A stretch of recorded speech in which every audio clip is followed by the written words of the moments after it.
எமோஷனலா வந்து ஒரு ஸ்பேஸ் நடந்துக்கிட்டாங்க. என் கூட பண்ணலன்னு சொல்றாரா? வீட்டுக்குள்ள போறது கார் கேமா தோணுச்சு. டீம் கார்டு ப்ளே பண்ணாரோ? ஆதிரை சாரி. நண்பர்கள் அனைவருக்கும் வணக்கம். இன்னைக்கான 3வது ப்ரோமோ வந்துருச்சு. இந்த ப்ரோமோவும் தரமா இருந்தது. இன்னைக்கு எபிசோடு சூப்பரா இருக்க போதுங்க. நிறைய கேஸ் வந்துகிட்டே இருக்கு. அந்த கேஸை பத்தி தான் ப்ரோமோவா விட்டுட்டு இருக்காங்க. இன்னைக்கு முக்கியமா 2 கேஸ் தான் நடக்க போகுது. அதுல 2வது கேஸ் தான் இது. இந்த ப்ரோமோல என்னெல்லாம் நடந்தது அப்படின்றத பத்தி இந்த வீடியோக்குள்ள போய் பார்க்கலாம். அதுக்கு முன்னாடி இந்த வீடியோக்கு ஒரு லைக் போடுங்க.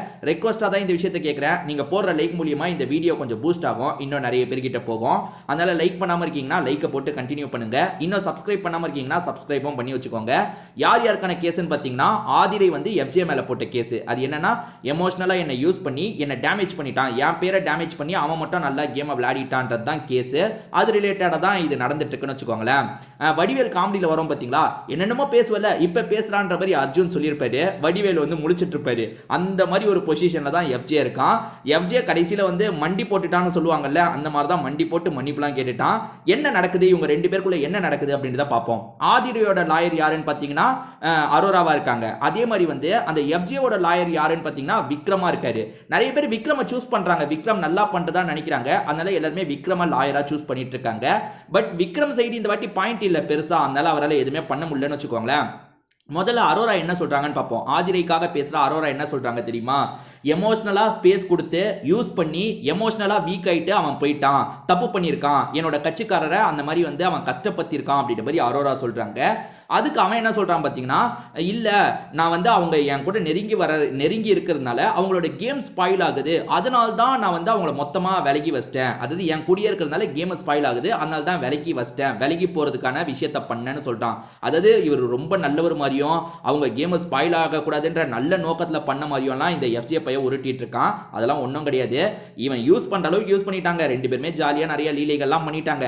அதுக்கப்புறம் நைஸா கழட்டி விடணும்னு முடிவு பண்ணிட்டான், கழட்டி விட்டான். இதுதான் நடந்ததுன்னு வச்சுக்கோங்க.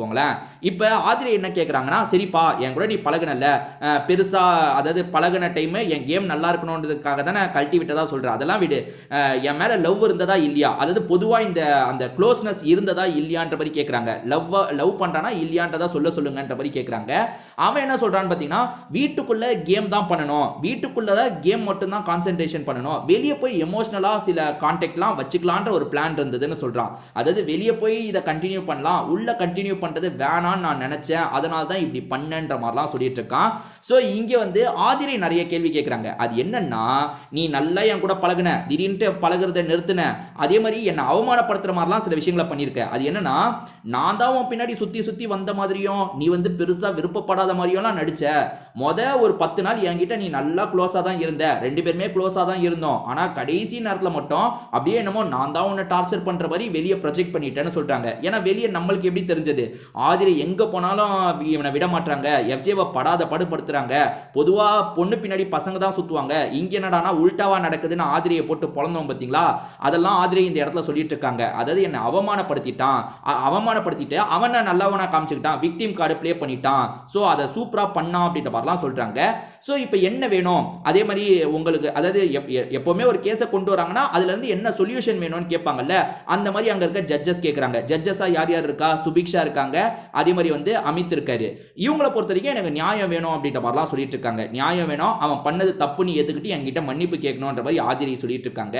அப்போ கேமராவை வியானாவை காட்டுறாங்க. ஏன்னா அடுத்தது எஃப்ஜே கூட வியானா க்ளோஸாக சுற்றிட்டு இருந்தாங்கல்ல, அதனால ஆதிரை பேசும்போது கேமரா வந்து வியானாவை தான் காட்டிட்டு இருக்கு.